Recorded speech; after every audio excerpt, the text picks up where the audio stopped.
today we're going to talk a little bit more about the breathing techniques from the Hot 26 system. So the first one we work through is pranayama, or standing deep breathing. Some people like to call it opening breathing. So when we work through this breath, we want to take 10 rounds of it.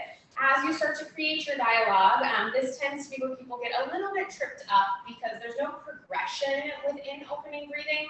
If you want to think of something like standing forehead to knee, there's a lot of different parts of that posture and where a student can be, so there's a lot more opportunity to find things to say. When it comes to opening breathing, you want to try to think about the shape, what we're doing, why we're doing it, some things about the breath that are important. If you are creating your dialogue too, you're welcome to count at least through just one of the breaths. That's 6 count pace, so they know the pace. I always recommend too, if you have another teacher, an advanced student, or if you have a lot of new people in class, to demonstrate the breath first. It can be a little bit difficult for a new student to understand because the head is moving up and down. So I want to show you guys just a couple rounds of breath so we can see and hear how it goes. We're trying to keep the abdominal wall drawn in. It's important not to scrunch the shoulders up and down, but just to let the elbows lift. As the elbows are lifting here, what that's doing is it's moving the clavicle or the collarbone up so we can breathe more deeply into the upper part of our lungs. If the student is doing this well, they might get dizzy too, so just inform them that that is a normal feeling to have. It is an audible inhale and exhale since we are exhaling through the mouth.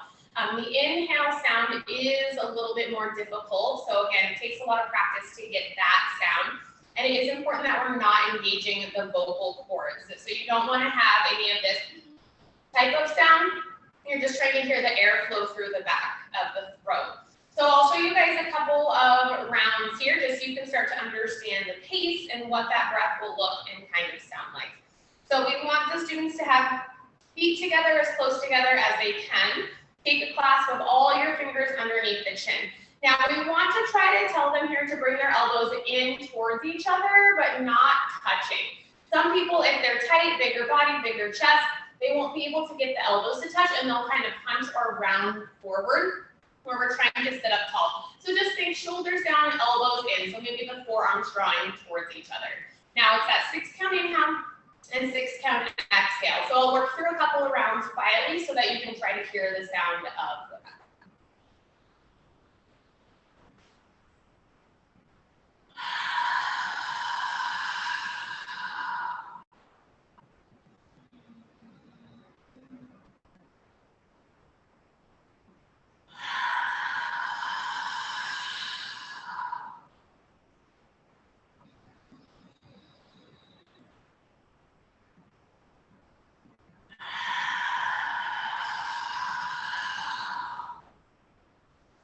Now through the video, hopefully you were able to hear that slight inhale sound. Some people like to call it a snoring sound. I like to just say it's just a slightly audible breath through the back of the throat. A couple anatomical things with standing deep breathing as well. When we're working through, you can see from the side view with the students, when they let their head go back, remember it's important from our cueing, we don't want to tell them to drop their head back, rather to just press their chin up or look up. But a lot of times what you'll see is this kind of dip back of their upper back. So we're trying to keep everything at that standing neutral spine position. So just head, neck moving, and then shoulders, elbows lifting up for that. As you start to write your dialogue, remember you need to have 10 inhales and 10 exhale rounds that all need to be different. It's important to try not to repeat, but you can say the same thing, but in different ways. Some students will grasp onto one phrase you say, some will understand a different phrase that you say a little bit better. So just make sure you have some variety in your cueing so that you're trying to be able to approach all students so that they can learn appropriately. Now the rest of the practice is just normal breathing. Remember, this is not a breath-based practice. It's posture first, breath is secondary. When it comes to something like our vinyasa or our flow practice, that is a breath first and then posture second-based practice. So encourage that normal breathing. You don't have to say all the time, inhale here, exhale here in this practice. Just remind them to breathe normally in and out through the nose. If the breath does become too labored, encourage them to relax or to take a break. We don't want to breathe through the mouth during the active part of the practice, just that first and the closing breathing.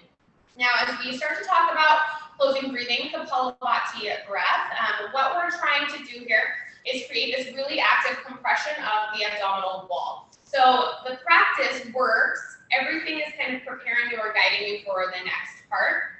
So right before Kapalabhati, we take a twist. So the twist is not only working the spine, but it's creating this really nice kind of compression on the internal organs of the abdomen, which helps with the detoxifying part of the practice.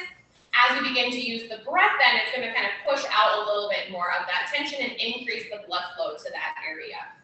So that pumping action is a draw in and up, not a push out of the abdomen. So we want to think in and up, not the chest, not the shoulders, but just the abdomen. Now, again, this is something that is new to students. They probably won't feel super comfortable doing it at first or even making a sound. So make sure that you start with them so that they do have the confidence to try. Again, this is great for toning abdominals. If you are doing it right too, we're pushing that prana or that energy up through our body.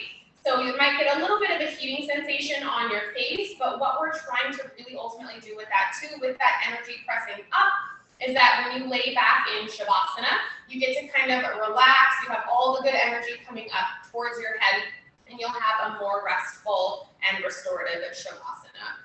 So with Kapalabhati, I'm going to show you from the side view just a couple of rounds, hopefully so you can see the abdomen drawing up and in. Remember, just tell your students to take your time and to practice. Don't worry about it if they don't get it right, but again, just to try your best.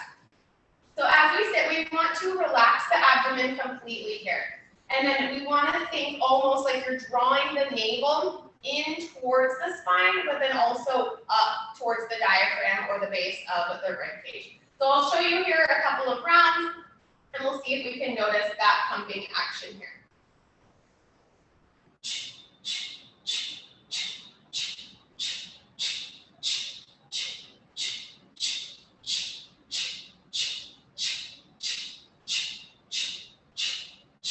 And so with the practice, the 60-minute practice, we generally just take one set of that. We do want it to be roughly 60 counts. You can take it with them, you can guide them through it. Some people like to clap through it, or again, try to control the pace to get the room to stay together. At the end, I always count down my class towards the end from 5, 4, 3, 2, and then try to lengthen out that last breath until there's no air left. If you have a large room and you get everybody on the same cadence, it can be a really powerful thing to kind of get the energy to slowly begin to soften down at the end, and then again, giving them that really great Shavasana. So as you begin to work through, start to again create your dialogue for standing deep breathing and for Kapalabhati breathing at the end. You'll also work through some Ujjayi breath work and then some other videos we have in the coursework as well for breath. If you do have any questions too about it, just let us know.